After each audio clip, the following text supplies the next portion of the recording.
The taxation of cryptocurrencies can be complicated. This is because, depending on the circumstances, you might or might not have to pay taxes. Knowing your tax obligations in advance will help you avoid unpleasant surprises when the IRS comes to collect from you if you own or use cryptocurrencies. But not to worry, we've done all the work for you. Hello everyone and welcome to Crypto Bookworm, a place where we keep you updated on all things crypto and NFTs. In this video, we will tell you all you need to know about how cryptocurrency is taxed, how you should report your crypto income, and how you can legally reduce your crypto taxes. With that said, let's get right into it. Why are cryptocurrencies taxed? Cryptocurrencies are taxed even though they were intended to be decentralized and unregulated by governments. The Internal Revenue Service, IRS, claims that the majority of cryptocurrencies are convertible virtual currencies. In other words, they serve as a store of value, a medium of exchange, a unit of account, and an option B for actual money. So whether you are using your coins as an investment or as cash, as long as their value has increased or even decreased, you may be required to pay taxes. What you need to know about taxation on cryptocurrency. No one would request a tax from you for simply holding cryptocurrency. The IRS typically taxes cryptocurrencies like investments and property and not as currency. This means whether you sell coins or use cryptocurrency to make a purchase, all of your transactions are subject to the same tax laws that apply to other capital gains and losses. And when your business payments come in the form of crypto, they are subject to a business income tax. Take, for instance, you get paid in Bitcoin. You will have to pay income taxes on its current value. And likewise, you get taxed for every profit you make from selling cryptocurrency. Now you may start asking, how do these cryptocurrency taxes work? What percentage would be deducted from my profit as tax? Hold on, we are getting right into that. When you acquire and sell cryptocurrencies, calculating your tax is more complicated than just comparing your net proceeds to your cost basis.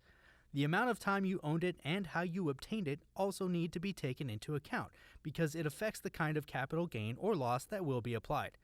This is because your short gains or losses can be further classified as short-term or long-term, depending on how long you held the coin. Short-term gains or losses usually occur within a year and are taxed at a range between 10 and 37%. If you purchase and sell crypto within this period, you will either record a short-term capital gain if it sold for more than you bought it, or a short-term capital loss if it sold for less.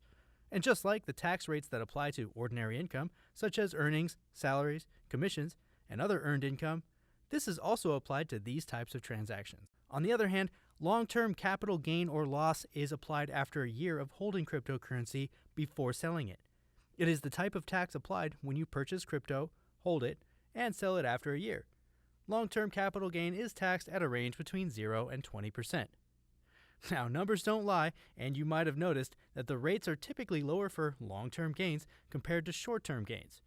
Bear in mind as well that the highest tax rates possible are usually applied to those with the largest annual incomes. Now, remember, we mentioned earlier that how you obtain your crypto is another factor that determines how it is taxed. Well, how you use it also matters. We all agree that crypto is not just about buying, selling, and exchanging. You can also use crypto to purchase items. While buying items and paying with crypto can be good and convenient, it comes with two prices. Number one, you will incur a sales tax for simply making the purchase. And number two, supposing there has been an increase in the cryptocurrency value since you purchased it, you will also be charged with a capital gain tax. When it comes to how tax is applied for selling crypto, a perfect example is when you exchange it for fiat money. The capital gains or losses are calculated when you sell your cryptocurrency for cash by deducting the cost basis from the market value at the time of the transaction. The same goes for when you exchange a coin for another. In the case of crypto mining, tax is immediately applied to every coin obtained. You don't have to sell or use it before it becomes taxable. In these situations, it is taxed depending on the value of the cryptocurrency on the day you receive it at your regular income tax rates.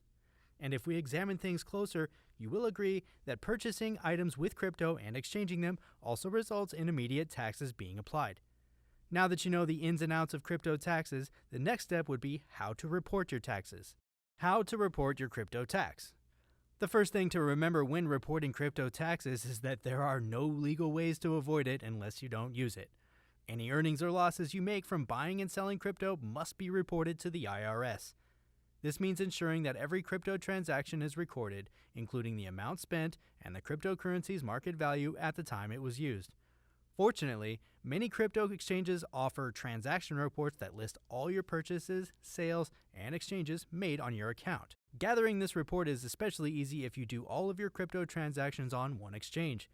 But if by chance you use multiple exchanges, crypto credit cards, or even crypto wallets, then you must obtain a report from every single one of these. Thankfully, there's another way out in this case. You can manage your digital assets and access your needed tax information with the help of platforms like TokenTax or CoinTracker, which offer transaction and portfolio tracking. So after successfully getting all you need, the next step is reporting them on IRS Form 8949, Sales and Other Dispositions of Capital Assets. After all is said and done about crypto taxes, there are still ways to legally reduce how much tax is applied to your transactions if you know your way around things. This brings us to the next section on reducing your crypto tax.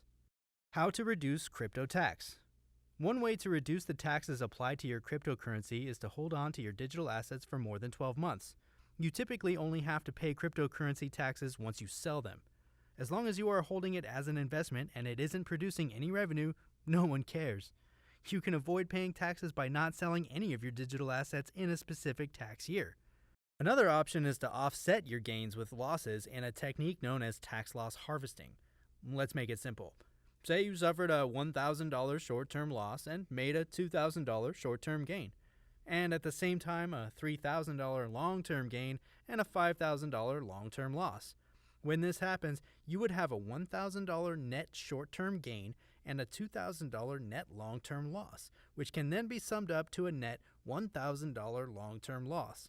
Using this offset principle to your advantage gets you a claim of up to $3,000 annually, with all excess losses moved to future years. Other ways to efficiently reduce the tax you pay on cryptocurrency include buying or trading crypto in an IRA. That means an individual retirement account, making donations, declaring your digital asset as income, and many more as you can legally find. And on one final note, the right crypto tax platform gives you all the help you need to manage your investments. You can trust a solid platform like CoinLedger to manage all your gains and losses.